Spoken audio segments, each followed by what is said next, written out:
Une vie, qu'est-ce que c'est? Voici Jean-Claude. Il est né le 6 juin 1947 à l'île de Béarn. Jean-Claude est un homme, la preuve, il a une moustache et il aime les voitures. D'ailleurs, son métier, c'est de les réparer, les voitures. Jean-Claude n'est pas un homme comme les autres. Jean-Claude a choisi de vivre en marge. C'est courageux car les gens n'aiment pas ceux qui ont franchi la ligne. Mais Jean-Claude adore franchir les lignes.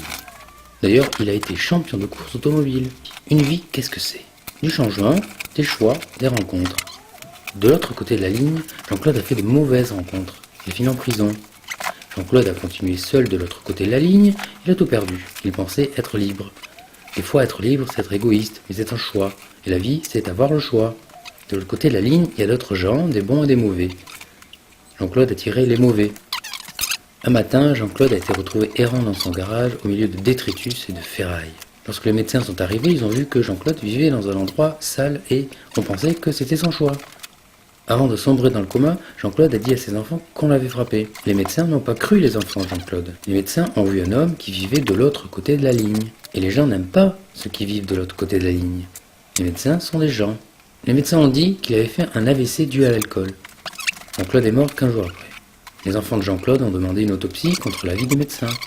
L'autopsie a dévoilé que la mort de Jean-Claude était due à un choc qui a fendu le crâne sur 17 cm. Les médecins ne l'avaient pas vu. Une enquête est toujours ouverte, mais c'est pas vraiment ça. Jean-Claude est mort il y a un an. C'était mon père.